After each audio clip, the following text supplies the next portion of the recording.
स्वाध्यायः परमः। Doctor Baba Saheb Ambedkar open university.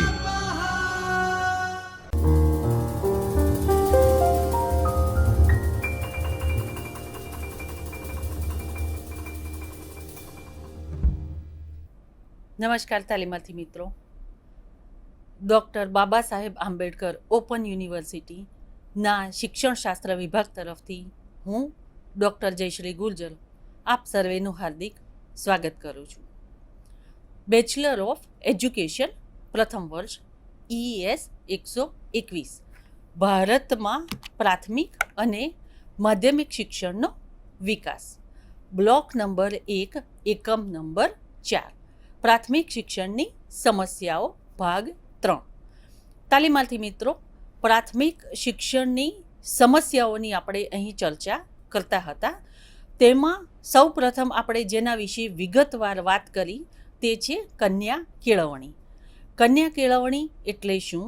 કન્યા કેળવણીનો અર્થ, કન્યા કેળવણીની સમસ્યાઓ, તેના અવરોધો, કન્યા કેળવણીના વિકાસ માટે થયેલા પ્રયત્નો અને અંતમાં કન્યા કેળવણીના વિકાસ માટેના સરકાર દ્વારા, સમાજ દ્વારા જે પ્રયત્નો થયા તેના વિશે વિસ્તૃત વાત આપણે અગાઉના લેક્ચરમાં કરી હતી.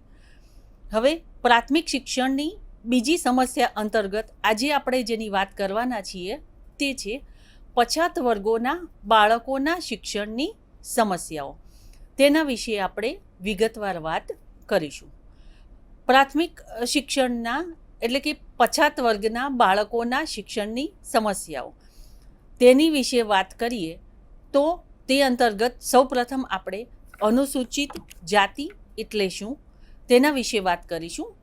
ત્યાર પછી અનુસૂચિત જાતિના બાળકોના શિક્ષણની સમસ્યાઓ, કઈ સમસ્યાઓના કારણે આવા બાળકો શિક્ષણ લઈ શકતા નથી, ભણી શકતા નથી અથવા સમાજમાં આગળ વધી શકતા નથી, તો તે કઈ સમસ્યાઓ છે તેના વિશે વાત કરીશું અને આ સમસ્યાઓના નિવારણના ઉપાયો વિશે વાત કરીશું.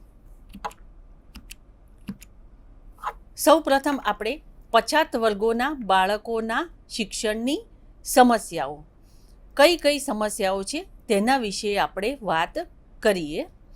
તો તે જોતાં પહેલાં અનુસૂચિત જાતિના એટલે શું તો તેના વિશે આપણે વાત કરીશું.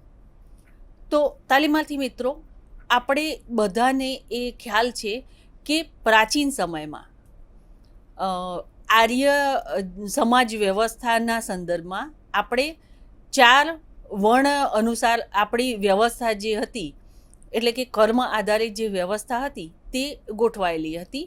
આ 4 જે વર્ણો હતા તે હતા બ્રાહ્મણ, ક્ષત્રિય, વૈશ્ય અને ક્ષુદ્ર. આ 4 વર્ણો હતા અને એ વર્ણ અનુસાર સમાજમાં વ્યવસ્થા ગોઠવાયેલી હતી. કાર્ય વિભાજન હતું, શ્રમ વિભાજન એ પ્રમાણે થતું હતું, એટલે કે એ પ્રમાણેનું કામ કરતા હતા. ત્યાર પછી શિક્ષણમાં પરિવર્તન આવ્યું, તેનો પ્રચાર અને પ્રસાર થતો ગયો ધીરે ધીરે, અને જે જ્ઞાતિ વ્યવસ્થા છે એમાં ઊંચ નીચ, નાત જાતના ભેદભાવો જે છે એ તીવ્ર બનતા ગયા.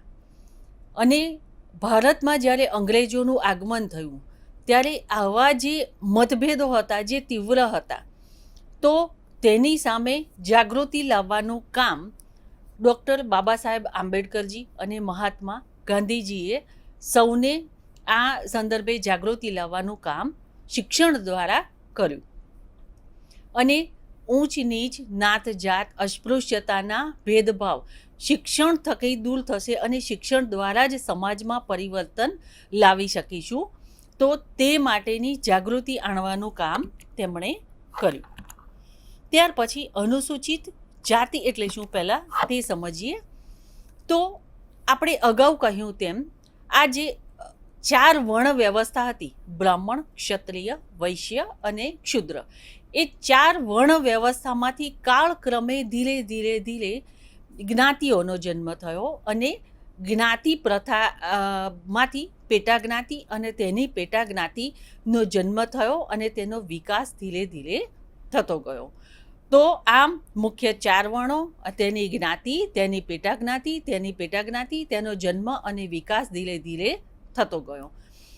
આના મુખ્ય 2 લક્ષણો પ્રમુખ હતા અને જે થોડે ઘણે અંશે જળવાયેલા રહ્યા. તે 2 લક્ષણોની જો વાત કરીએ તો વર્ણ પ્રમાણે વ્યવસાય અને પોતાના વર્ણમાં જ લગ્ન. આ 2 વ્યવસ્થા હતી તે તેના પ્રાચીન સમયમાં એ પાયામાં હતી. આ 2 લક્ષણો પ્રમાણે વર્ણની વ્યવસ્થા કે પોતાનો જે વર્ણ છે એ પ્રમાણે વ્યવસાય કરતા હતા અને પોતાની જ્ઞાતિમાં જ લગ્ન કરતા હતા. સમય જતાં પણ આ વ્યવસ્થા ઘણે બધે અંશે જળવાઈ રહી છે.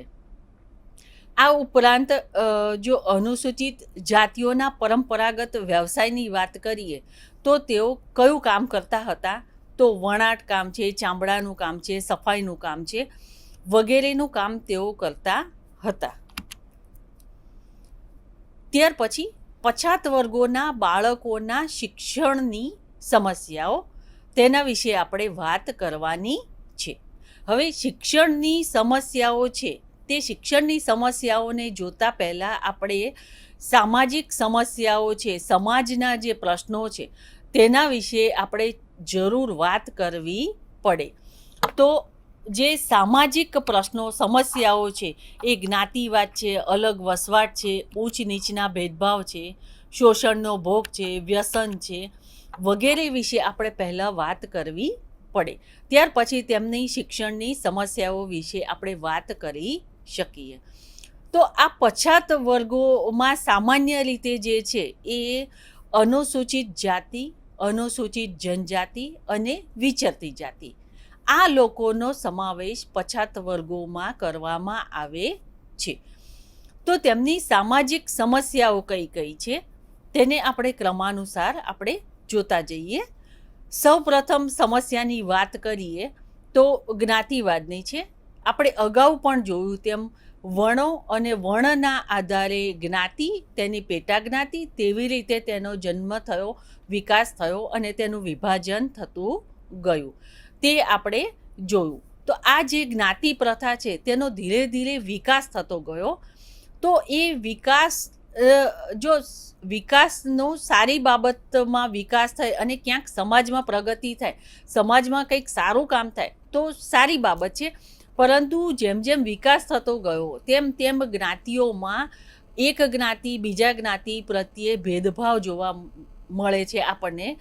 આ જ્ઞાતિ શ્રેષ્ઠ છે, આ બેસ્ટ છે અને અમે કરીએ તે જ બેસ્ટ છે, તે જ સારું છે તેવા ભેદભાવ આપણને જોવા મળે છે. એટલે જ્ઞાતિઓમાં વિભાજન થયું, પેટા જ્ઞાતિઓ થયા, એમાં નાના નાના ભેદભાવો આપણને જોવા મળ્યા. તો આ જે ભેદભાવો જોવા મળ્યા તો તેને કારણે જે શિક્ષણ મળવું જોઈએ અને જે અસ્પૃશ્યતા છે અથવા તો જે સમાજમાં બદીઓ છે તે દૂર થવી જોઈએ. તો તેના બદલે તે આજે પણ ક્યાંક ને ક્યાંક આપણને થોડે ઘણે અંશે જોવા મળે છે. આગળનો મુદ્દો છે કે અલગ વસવાટ છે. તો આ અલગ વસવાટ છે તો એ આપણે જોયું છે કે જ્ઞાતિ પ્રમાણે આપણે શહેર હોય કે ગ્રામ્ય વિસ્તાર હોય તો ત્યાં અલગ વસવાટ આજે પણ જોવા મળે છે. એટલે કે પ્રત્યેક જ્ઞાતિનો એક સમૂહ હોય છે અને એ અલગ અલગ જગ્યાએ શહેરમાં કે ગામડામાં વસવાટ કરતો આપણે જોઈ શકીએ છીએ. આ જ્ઞાતિ પ્રથાના કારણે જે વાડા બન્યા, જે ભેદભાવો ઉદ્ભવ્યા તેના કારણે ઊંચ નીચના ભેદભાવ જોવા મળે છે. મારી જ્ઞાતિ બેસ્ટ છે, અમારી જ્ઞાતિ બેસ્ટ છે, અમે કરીએ શ્રેષ્ઠ છે, અમે કરીએ બેસ્ટ છે, અમારું માનવું જોઈએ, અમારું સમાજમાં આગળ પડતું માન હોવું જોઈએ વગેરે જેવા ભેદભાવ વાડાબંધી આપણને જોવા મળે છે. ત્યાર પછી છે કે શોષણનો ભોગ. એટલે કે અમુક આપણે જગ્યાએ જોયું છે કે જે લોકોએ સારું શિક્ષણ નથી મેળવ્યું અથવા તો શિક્ષણ મેળવવાથી વંચિત રહી ગયા છે કે આર્થિક પરિસ્થિતિ સારી નથી તેના કારણે એ લોકો શિક્ષણ મેળવી નથી શક્યા. તો તેવા લોકો જેમણે શિક્ષણ મેળવ્યું નથી, ઓછું ભણેલા છે કે બિલકુલ ભણેલા નથી, તે લોકોએ શોષણનો ભોગ બનવો પડે છે. જેટલું પણ મહેનત કરે છે, મજૂરી કરે છે, તેના પ્રમાણમાં જે વળતર મળવું જોઈએ, જે તેમને મૂલ્ય મળવું જોઈએ, તો તે મૂલ્ય મળ્યું નથી.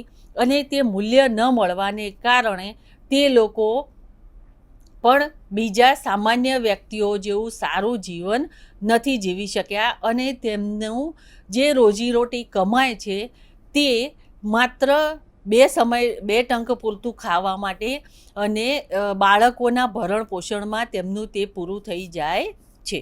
એટલે કે પૂરું ભણ્યા નથી, અધૂરું ભણ્યા છે, અધૂરું જ્ઞાન છે કે બિલકુલ ભણ્યા નથી, તો સમાજમાં તેમને શોષણના ભોગ બનવું પડે છે.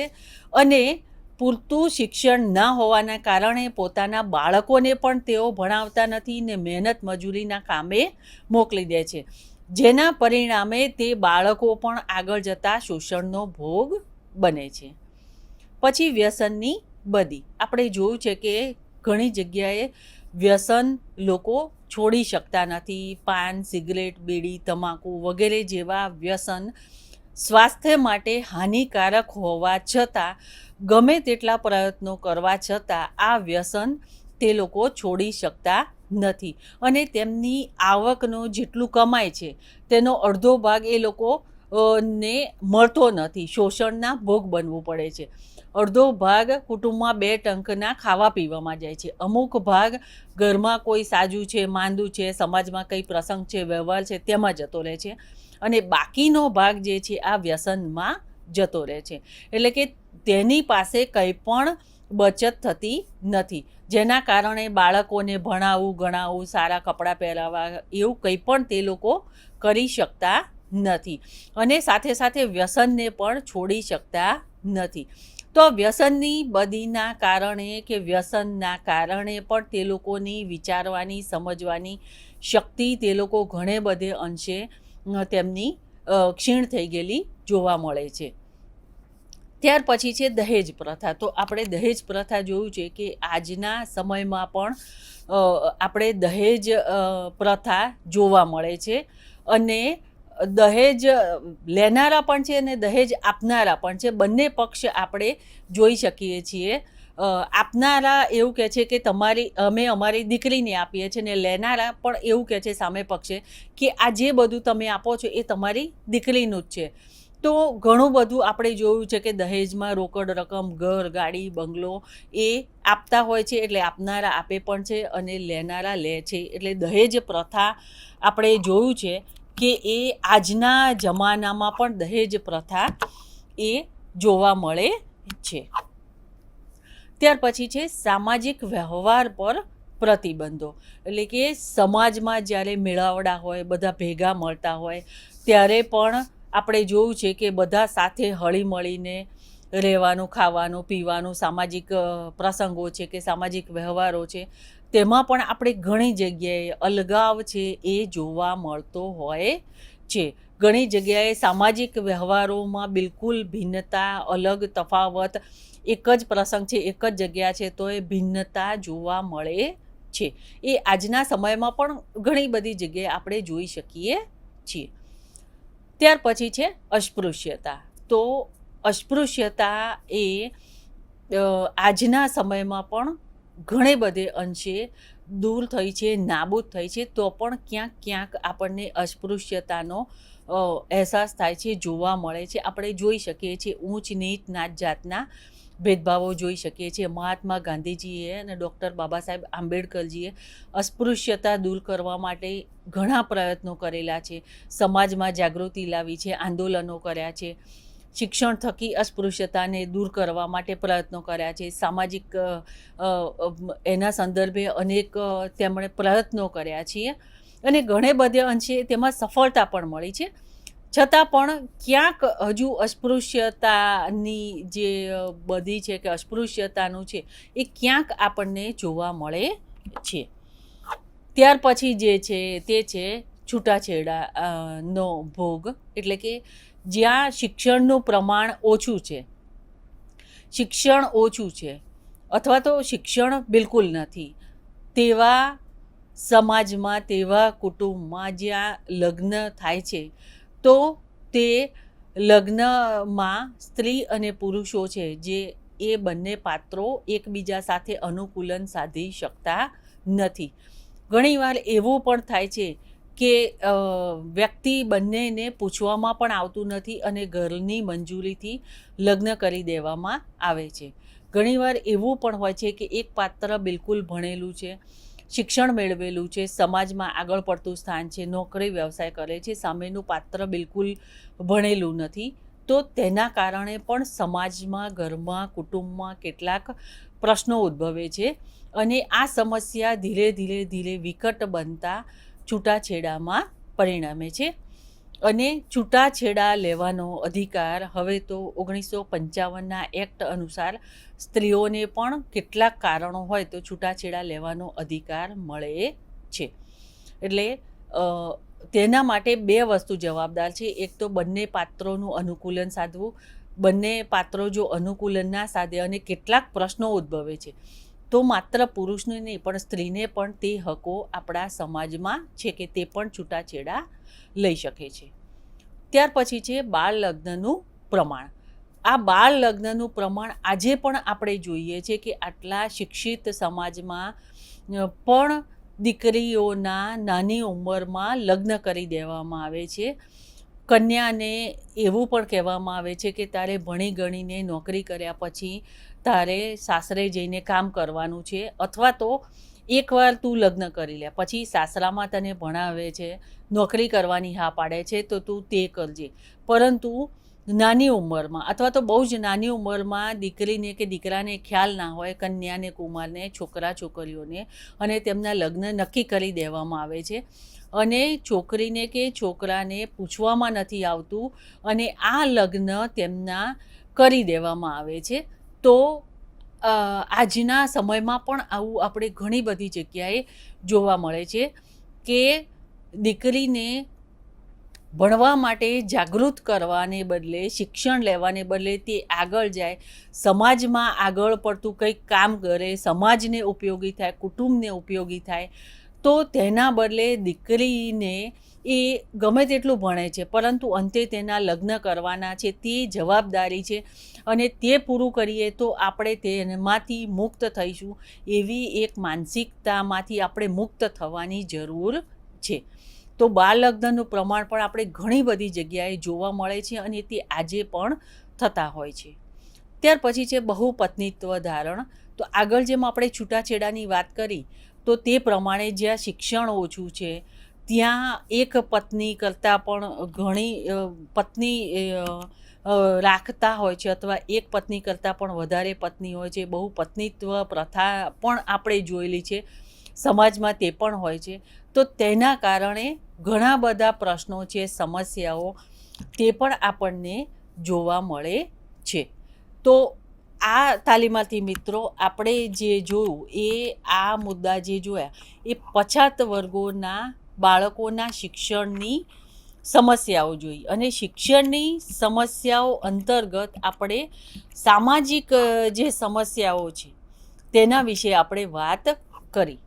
તો આ સામાજિક સમસ્યાઓ છે તો તેના વિશે પરીક્ષામાં પ્રશ્ન પૂછાય છે.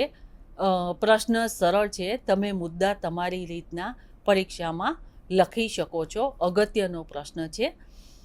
તો આ પછી શૈક્ષણિક જે સમસ્યાઓ છે બીજી, એ સમસ્યાઓ વિશે આપણે વાત કરીએ. તો અનુસૂચિત જાતિની હવે શૈક્ષણિક સમસ્યાઓ કઈ છે? સામાજિક સમસ્યાઓની વાત કરી, ત્યાર પછી હવે શૈક્ષણિક સમસ્યાઓ વિશે વાત કરીએ કે એવી કઈ શૈક્ષણિક સમસ્યાઓ છે, કયા શિક્ષણના પ્રશ્નો છે જેને કારણે આપણે સમાજમાં 100% સાક્ષરતા માટે અત્યારે વર્તમાન સમયમાં પણ આટલા બધા પ્રયત્નો કરીએ છીએ તો એ થોડે ઘણે અંશે તેમાં સફળતા મેળવવામાં પાછા પડીએ છીએ. તો તેના સંદર્ભે આપણે ક્રમાનુસાર મુદ્દા લેતા જઈએ. સૌ પ્રથમ શૈક્ષણિક સમસ્યાઓ અંતર્ગત પ્રથમ જે છે તે છે શિક્ષણના પ્રચારનો અભાવ. આ શિક્ષણના પ્રચારનો અભાવ તે આપણે જોયું છે કે આઝાદી પછી શિક્ષણના પ્રચાર અને પ્રસાર તો થયો, પરંતુ જોઈએ તેટલો પ્રચાર અને પ્રસાર થયો, પણ લોકો શિક્ષણ લેવા આવતા ઓછા હતા. અને તેમાં પણ ખાસ કરીને કન્યાઓના શિક્ષણમાં આપણને જોઈએ તેવી ધારી સફળતા મળતી ન હતી. અથવા તો અમુક આપણે જોયું છે કે શિક્ષણનો બિલકુલ અભાવ હતો, કે અમુક જગ્યાએ આપણે જોયું છે કે શિક્ષણ લઈને પણ એવી માનસિકતા હતી કે ત્યાં નોકરી નથી મળવાની, કે નોકરી કોઈને મળતી નથી. તો શિક્ષણ માટેના વર્ષો મહેનત અને તેના માટેનો ભણવાનો ખર્ચ, તેના માટેનો સમય એ કાઢવાના બદલે અથવા તો એ વર્ષો વ્યતીત કરવાના બદલે માતા પિતા બાળકને પણ વ્યવસાય રોજગારમાં ક્યાંક જોતરી દેતા હતા. કોઈ કારખાનામાં કામ કરવા મોકલતા હતા, ચાની કેટલીએ મોકલતા હતા, કે કોઈ બી જગ્યાએ બાળકને મજૂરી કામ કરવા મોકલી દેતા હતા. અને તે લોકો તેવું જ માનતા હતા કે શિક્ષણથી કે નોકરી ના મળવાથી આપણું ભલું નથી થવાનું, અને ભણ્યા પછી જો નોકરી ના મળે ને મજૂરી જ કરવાની હોય તો એના કરતાં અત્યારથી બાળક જો કમાતો થશે તો કુટુંબમાં એ જે કમાશે તો એ કામ લાગશે, એ ઘરમાં 2 ટંક ખાવાનું મળશે, વ્યક્તિઓને કંઈક દવા પાછળ સમાજમાં કંઈક કામ હશે તો એ રૂપિયા કામ લાગશે, અથવા તો આગળ જતાં કંઈક પ્રસંગ હશે તો તેના માટે કામ લાગશે. તો આમ માતા પિતા વાલી આવું વિચારી અને બાળકોને શિક્ષણમાં શાળામાં મોકલવાને બદલે પોતે ભણ્યા નથી, પોતાનું જ્ઞાન નથી, અથવા તો બિલકુલ ભણ્યા નથી, અધૂરું જ્ઞાન છે, તો તેના કારણે એ બાળકોને આર્થિક રીતે કઈ રીતે પગભર થાય, તો તે માટેના શિક્ષણના પ્રચાર અને પ્રસારના અભાવના કારણે બાળકોની નોકરી વ્યવસાયમાં જોતરી દે છે. તો એ સૌથી મોટી પ્રશ્ન સમસ્યા આપણને જોવા મળી. ત્યાર પછી છે ભેદભાવપૂર્વકનો વ્યવહાર. તો આપણે આ ભેદભાવપૂર્વકનો વ્યવહાર પણ જોયું છે કે ઘણીવાર આપણે જોયું છે કે ગ્રામ્ય વિસ્તારમાં જે બાળકો શિક્ષણ લેવા માટે એક સ્કૂલમાંથી બીજી સ્કૂલમાં જાય છે, અથવા તો આપણે પોતે પણ એક જગ્યાએથી બીજી જગ્યાએ જઈએ છીએ, તો આપણે નવા વાતાવરણમાં, નવી પરિસ્થિતિમાં, નવા લોકો સાથે અનુકૂલન સાધવું પડે છે. તો આ પરિસ્થિતિમાં ગ્રામીણ વિસ્તારનું બાળક હોય કે શહેરી વિસ્તારનું બાળક હોય, તે અનુકૂલન સાધી શકતું નથી, અને જેના કારણે તે શિક્ષણમાં પાછળ પડતું જાય છે. બાળક એકલું રહે છે, અતડું રહે છે, તેના કારણે, અથવા તો ઓછું બોલતું હોય બાળક, સંકોચ થતો હોય, બધાની વચ્ચે બોલવામાં શરમ અનુભવતું હોય, તો બાળકને શિક્ષણમાં ક્યાંક પ્રશ્ન છે, તો એ પોતાનો પ્રશ્ન છે, પોતાની સમસ્યાઓ છે, નહીં કહે તો તેના કારણે બાળક ધીરે ધીરે એકલું રહેશે, અતડું રહેશે, પાછળ થતું જશે, અને જેના કારણે એ ભણવામાં એ પાછળ થતાં એ નાપાસ થશે, અથવા તો એ વિષયમાંથી તેનો રસ ઉઠી જશે, અને જેના કારણે અપવ્યય સ્થગિતતાના પ્રશ્નો પણ આપણને જોવા મળે છે. તો આ જે ભેદભાવપૂર્વકનો વ્યવહાર થાય છે, અથવા તો બાળક જે અનુકૂલન નથી સાધી શકતું, તો તેના કારણે પણ એ બહુ મોટી શૈક્ષણિક સમસ્યા, કારણ કે બાળક પછી એનો ભણવામાંથી રસ ઉઠી જવાથી બાળક આગળ ભણતું નથી, ભણવાનું છોડી દે છે, તો અપવ્યય અને સ્થગિતતાના જે પ્રશ્નો ઉદ્ભવે છે તેના કારણે એ શિક્ષણથી વંચિત રહી જાય છે, અને એ અધૂરું શિક્ષણ એને કોઈ પણ કારખાનામાં કામ કરશે, કોઈ કિટલી ઉપર કામ કરશે, ક્યાંક બીજી જગ્યાએ કામમાં જોતરાઈ જશે. તો આ બહુ મોટી સમસ્યા આપણને જોવા મળે છે. ત્યાર પછીની સમસ્યા છે કે અયોગ્ય માન્યતાઓ. આપણે હજુ પણ જોયું છે કે ગ્રામ્ય વિસ્તારમાં, અંતરિયાળ વિસ્તારમાં, ખૂબ જ પછાત વિસ્તારમાં, અથવા તો ખૂબ જ ઓછી વસ્તી છે એવી જગ્યાએ શિક્ષણનું પ્રમાણ જ્યાં ખૂબ જ ઓછું છે, અથવા નહિવત શિક્ષણનું જ્યાં પ્રમાણ છે, ત્યાં આજની ઘડીએ પણ આપણે એવા ઘણા બધા દાખલા વર્તમાનપત્રોમાં, ટીવીમાં, આપણે ઇન્ટરનેટની માધ્યમથી, સમાચારમાં આપણે જોઈએ છીએ, જાણીએ છીએ. આપણે અત્યારે પણ ખ્યાલ છે કે માંદું બાળક પડે છે, કે ઘરમાં, કુટુંબમાં કોઈ પણ વ્યક્તિ બીમાર હોય છે, તો ડૉક્ટરની પાસે લઈ જવાને બદલે અત્યારે પણ મંત્ર તંત્ર ભૂવા દોરા ધાગા વગેરેમાં એ માનતાઓ છે, વગેરેમાં એ અંધશ્રદ્ધામાં માને છે અને ડૉક્ટરની દવા પ્રોપર ટ્રીટમેન્ટ કરાવવાને બદલે એ અંધશ્રદ્ધામાં માની વ્યક્તિ ઘણીવાર વધારે ને વધારે બીમાર પડતી જાય છે અને ઘણીવાર આપણે જોયું છે કે તેને બાળકને વ્યક્તિને કુટુંબના સભ્યને મૃત્યુની સન્મુખ જાય છે, એવા પણ કિસ્સા આપણે જોયેલા છે. એટલે કે જ્યાં શિક્ષણનું પ્રમાણ ખૂબ જ ઓછું છે, નહિવત છે, એવા ખૂબ જ અંતરિયાળ વિસ્તાર છે, પહાડી વિસ્તાર છે, દુર્ગમ વિસ્તાર છે, ત્યાં હજુ પણ આવી અંધશ્રદ્ધા માન્યતા પ્રવર્તતી જોવા મળે છે. આ એક બહુ મોટી સમસ્યા આપણે કહી શકીએ. ત્યાર પછી છે શિક્ષણ માટે માર્ગદર્શનનો અભાવ. એટલે કે બાળક જ્યારે માતા પિતા બાળકને ભણવા મોકલે છે, માતા પિતા એવું વિચારે છે કે અમે પોતે નથી ભણી શક્યા પરંતુ બાળકને ભણાવીએ, ત્યારે એ માતા પિતા શું કરશે? મહેનત અને મજૂરી કરશે અને બાળકને ભણવા માટે મોકલશે.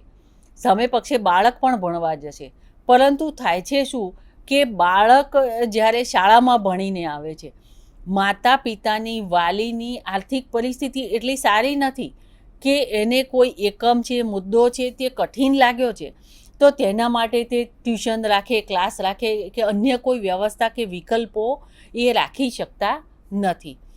સામે પક્ષે માતા પિતા પણ મહેનત અને મજૂરી કરીને આખો દિવસ કુટુંબમાં 2 ટાઈમનું ભરણ પોષણ કરવા માટે બાળકો પગભર થાય, સ્વતંત્ર રીતે જીવન જીવે, તો તેમને સારું ભણાવવા માટે એ મહેનત અને મજૂરી કરે છે. તો તેથી તેઓ ભણ્યા ના હોવાથી, ઓછું ભણ્યા હોવાથી અથવા આખો દિવસે થાકના કારણે, કામના કારણે, શ્રમના કારણે એ બાળકોના શિક્ષણમાં પૂરતું ધ્યાન આપી શકતા નથી. ઘણીવાર એવું પણ જોવા મળે છે કે માતા પિતા ભણ્યા નથી હોતા, બિલકુલ અભણ હોય છે અથવા તો એટલું નથી ભણ્યા હોતા કે જે બાળકોને માર્ગદર્શન આપી શકે. તો સામે પક્ષે બાળકોને માર્ગદર્શન મળતું નથી અને તેથી બાળકોને ક્યાંયથી માર્ગદર્શન ન મળવાથી બાળક મૂંઝાયેલું રહે છે અને તે વિષયમાં તેનો રસ ધીરે ધીરે ઓછો થતો જાય છે અને તેના કારણે અહીં નાપાસ થવાનો ડર, ભય ઊભો રહે છે અથવા તો બાળક એકના એક ધોરણમાં નાપાસ થાય છે, એકના એક વિષયમાં નાપાસ થાય છે અને એ ત્યાં સ્થગિત થઈ જાય છે.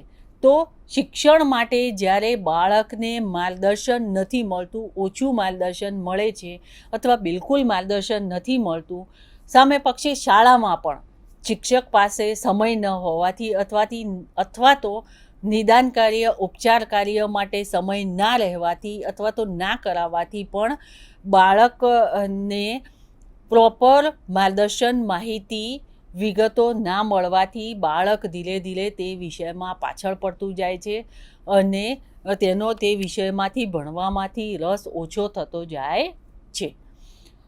ત્યાર પછી ની સમસ્યા છે કે નાના બાળકોને સંભાળવાનું કાર્ય. તો આપણે જોયું છે કે ઘણીવાર કુટુંબમાં એક કરતાં અનેક બાળકો હોય છે, તો એક કરતાં વધારે બાળકો હોવાથી નાના બાળકો, 2 બાળકો હોય, 3 બાળકો હોય, 1 બાળક હોય તો માતા પિતા મજૂરી, મહેનતનું કામ કરવા જાય છે. તો બાળકને સાચવવાનું કામ જે સૌથી મોટું બાળક છે તેના પર એ જવાબદારી આવી જાય છે. સાથે સાથે તે જવાબદારીની સાથે તે ઘરની પણ જવાબદારી એ બાળક ઉઠાવતું હોય છે. એટલે કે એ સિવાય ઘરનું કામ કરવું, ઘરમાં રસોઈમાં માતા પિતાને મદદ કરવી, ઘરમાં સાફ સફાઈનું કામ કરવું, નાના બાળકને રાખવું, જો નાનું એનું ભાઈ બહેન એટલે કે બીમાર પડ્યું હોય તો તેને દવા આપવી, તેને આખો દિવસ સાચવવું વગેરેના કામ એ જે બાળક મોટું છે તેના પર આ જવાબદારી આવી પડે છે અને તેના કારણે એ બાળક શિક્ષણ લેવાને નથી જઈ શકતું, શાળામાં નથી જઈ શકતું અથવા તો ઘણીવાર શાળામાં જતું હોય છે તો બહુ બધી એ બાળકને શાળામાં રજાઓ પડે છે, જેનો તે અભ્યાસક્રમ છે, જે વિષય છે એ એનો અભ્યાસક્રમ ચાલી ગયો હોય છે. એ અભ્યાસક્રમ ચાલી જવાથી તે વિષયમાં તેને શું ભણાયું તે વિશે એને કોઈ સમજ હોતી નથી અથવા તેઓ સમજી શકતા નથી અને તેના કારણે તે બાળકો ધીરે ધીરે પાછળ પડતા જાય છે. એટલે કે માતા પિતાની આર્થિક પરિસ્થિતિ ખરાબ હોવાના કારણે મોટું જે બાળક છે તો તેના પર પણ કુટુંબમાં બાળકોને સાચવવાની, બાળકોએ પોતે ઘરકામ કરવાની જવાબદારી, અથવા તો આ બધામાંથી ફ્રી થાય છે તો એ આજુબાજુમાં ક્યાંક કંઈક કામ હશે તો એ ત્યાં કામ કરવા માટે જતું રહેશે. અને એ એવો વિચાર છે કે જો હું ખેતી કામ કરીશ, કે ક્યાંક વાસણ ધોવાનું કામ કરીશ, ચાની કેટલીએ કામ કરીશ, ક્યાંક હોટલમાં કામ કરીશ, તો ત્યાં જે પૈસા મળશે તેનાથી ઘરમાં માતા પિતાને મદદરૂપ થઈ શકીશ. અને આ બધી પરિસ્થિતિના કારણે તે શિક્ષણ લેવાથી વંચિત રહી જાય છે, શાળામાં નથી જતું, શાળામાં ઘણી બધી એની શાળામાં અપવ્યય જોવા મળે છે, સ્થગિતતા જોવા મળે છે, ઘણું બધું તેનું શાળામાં શિક્ષણનું કાર્ય છે થઈ શકતું નથી, અને ધીરે ધીરે અભ્યાસમાં પાછળ પડતું જાય છે. ત્યાર પછી છે નબળી આર્થિક પરિસ્થિતિ. તો ઉપરના જે કારણો જોયા તે કારણોની સાથે જ આ કારણને આપણે સાંકળી શકીએ છીએ કે બાળક માટે કુટુંબની જે આર્થિક પરિસ્થિતિ છે એ નબળી હોવાના કારણે એ શિક્ષણ મેળવી શકતું નથી. સરકાર દ્વારા પણ અત્યારે આપણે દરેક બાળકને મફત, ફરજિયાત અને સાર્વત્રિક પ્રાથમિક શિક્ષણનું ધ્યેય છે. બાળકોને શાળામાંથી મફત પાઠ્યપુસ્તકો, ગણવેશ મળે છે, મધ્યાહન ભોજન યોજના ચાલે છે, ગણવેશ પણ મળતો હોય છે, કન્યાઓ માટે સાયકલો પણ આપવામાં આવે છે. તો આ બધા સંદર્ભે વાલી કે માતા પિતા છે એટલા જાગૃત નથી હોતા, અને એ જાગૃતિનો અભાવ જોવા મળે છે. તેના કારણે તે પોતાના બાળકોને, અથવા તો સરકારમાં જે યોજનાઓ છે, ગામડામાં જે તેનો પ્રચાર ને પ્રસાર થવો જોઈએ તે થતો નથી હોતો, અથવા તો જ્યારે પ્રચાર પ્રસારનું કામ થતું હોય છે ત્યારે પોતે હાજર નથી હોતા, તે બાળકોનું ભલું વિચારી નથી શકતા, અથવા તો પોતાની આર્થિક પરિસ્થિતિ ખરાબ હોવાથી ઘરમાં 2 સમયનું ખાવાનું થઈ જાય તો એટલું પૂરું છે એવું વિચારતા હોય છે. તો તેના કારણે પણ પોતાના બાળકોને શાળામાં મોકલતા નથી. તો નબળી આર્થિક પરિસ્થિતિ એ બહુ મોટું કારણ છે, અથવા તો બહુ મોટો અવરોધક પરિબળ છે કે જે બાળકને ભણતા માટે રોકે છે. ત્યાર પછી છે ઘર અને શાળા વચ્ચેનું અંતર. આપણે ઘણીવાર જોયું છે કે પ્રાથમિક શાળા ગામડામાં હોય છે, પરંતુ જો આગળ અભ્યાસ કરવો હોય, માધ્યમિક શાળાનો અભ્યાસ કરવો હોય, અથવા તો ઉચ્ચતર ધોરણમાં આગળ ભણવા જવું હોય, તે કોલેજ કક્ષાએ ભણવા જવું હોય, તો બાળકને એક ગામડામાંથી બીજા ગામડામાં જવું પડે, અથવા તો બધા ગામડાની ભેગા થઈને એક પ્રમુખ જ્યાં સ્કૂલ છે ત્યાં ભણવા માટે, ઉચ્ચ શિક્ષણ લેવા માટે જવું પડે. કોલેજ છે તો એક છે તો તે નથી ત્યાં ભણવા જવું, તો ભણવા માટે શહેરમાં જવું પડે છે. આથી બાળકોનું ઘર અને શાળા વચ્ચેનું અંતર વધી જાય છે. તો ત્યાં જવા માટેનો ખર્ચો જે છે, વાહન વ્યવહાર છે, ઘણીવાર નથી મળતો. ઘણીવાર વરસાદની પરિસ્થિતિમાં, શિયાળામાં જલ્દી અંધારું થઈ જવાથી, રસ્તો સારો ના હોવાથી, અથવા વાહન વ્યવહારની અવરજવર ઓછી હોવાથી મોટે ભાગે વાલી, માતા પિતા કન્યાઓને એકલી મોકલવાનું પસંદ કરતા નથી. સાથે બધા હોય તો મોકલવાનું પસંદ કરે છે, એકલા હોય તો મોકલવાનું પસંદ કરતા નથી. તો આ વસ્તુ પણ શિક્ષણમાં અવરોધક, બાધક બને છે. ત્યાર પછી છે કે વાલીની અજ્ઞાનતા છે, કે વાલી નિરક્ષર છે, કે બિલકુલ ભણેલા નથી. તો આપણે અગાઉ કહ્યું તેમ વાલી નિરક્ષર છે કે ભણેલા નથી, તો તે અભણ હોવાને કારણે, નિરક્ષર હોવાને કારણે શિક્ષણનું મહત્ત્વ છે તે સમજી શકતા નથી, જેના કારણે બાળકને શાળામાં ભણવા માટે મોકલતા નથી, શિક્ષણનું મહત્ત્વ સમજતા નથી. શિક્ષણ દ્વારા ઘરનો, સમાજનો વિકાસ કરી શકાય. બાળક આગળ ભણેલું હશે તો ક્યાંક સારો વ્યવસાય, રોજગાર, નોકરી, ધંધો કંઈક કરી શકશે. તેમાં પણ શિક્ષણ દ્વારા જાગૃતિ આવી શકશે. પોતાનું સારું છે, નરસું શું છે તે સમજી શકશે. કોક તેનું શોષણ કરતું હશે તો એને તરત ખ્યાલ આવશે. તો આ વાલીની નિરક્ષરતાને કારણે, વાલી તે ન સમજી શકવાને કારણે પણ બાળકોને શાળામાં મોકલતા નથી. તો બીજી પણ આપણે બાજુ જોઈ શકીએ છીએ કે રૂઢિચુસ્ત માનસ, એટલે કે અમુક સમાજમાં આપણે અગાઉ કહ્યું તેમ વહેમ છે, અંધશ્રદ્ધા છે, કન્યાઓને છે તો વધારે શિક્ષણ આપીને શું કરવું છે, લગ્ન કરી અને તેને સાસરે જવું છે, તેવી બધી માન્યતાઓના કારણે પણ રૂઢિચુસ્ત સમાજ માનસ વ્યક્તિઓ આપણે જોઈ શકીએ છીએ. તો તેના કારણે પણ શિક્ષણનું પ્રમાણ આપણે ઓછું જોવા મળે છે. તો સાથે સાથે આપણે જોયું છે કે આર્થિક વળતરની અપેક્ષા, એટલે કે વાલીની આર્થિક પરિસ્થિતિ નબળી હોય છે તો ઘણીવાર આપણે જોયું છે કે શાળામાં પણ આર્થિક વળતરની અપેક્ષા રાખતા હોય છે. તો તે ના પૂરી થાય તો બાળકને શાળામાંથી ઉઠાડી લેવામાં આવે છે. અને અંતમાં છે અપવ્યય અને સ્થગિતતાનું પ્રમાણ. વાલી નિરક્ષર છે, વાલી ઓછું ભણેલા છે, ઘરની પરિસ્થિતિ ખરાબ છે, આ બધા જે કારણો છે તેના કારણે શાળામાં અપવ્યય અને સ્થગિતતાનું પ્રમાણ જોવા મળે છે. અપવ્યયના કારણે અથવા તો સ્થગિતતાના કારણે બાળક એકના એક વિષયમાં વારંવાર નપાસ થાય છે, સ્થગિત થાય છે, અથવા તો અપવ્યય થવાથી બાળકનો ભણવામાંથી રસ ઉઠી જાય છે. સામે પક્ષે વાલી માતા પિતા પણ એવું વિચારે છે કે આ સમય બગડે છે, નાણાંનો વ્યય થાય છે, એને ભણી ગણીને પણ નોકરી નથી મળવાની, જેના કારણે શિક્ષણ થી બાળકને અધવચ્ચેથી ઉઠાડી લે છે. અને બાળક પણ ભણેલો ના હોવાથી એને નોકરી કે વ્યવસાય ન મળવાથી તેને પણ માતા પિતાની જેમ મજૂરીના કામમાં લાગી જવું પડે છે. તો આ બધા શૈક્ષણિક સમસ્યાઓ આપણે તેના વિશે વાત કરી. હવે પછીના વ્યાખ્યાનમાં આપણે તેના ઉપાયો વિશે વાત કરીશું. તો આજે આપણે 2 પ્રમુખ સમસ્યાઓ વિશે વાત કરી. સૌપ્રથમ સામાજિક સમસ્યા અને ત્યાર પછી શૈક્ષણિક સમસ્યાઓ. બંને ખૂબ જ અગત્યના ટૉપિક છે. પરીક્ષાની રીતે પણ લોંગ ક્વેશ્ચનમાં પૂછાય તેવા છે. મુદ્દાઓ સિમ્પલ સરળ છે. તમારી રીતે પણ તમે વધારે મુદ્દા વાંચી અને પણ ઉમેરી શકો છો.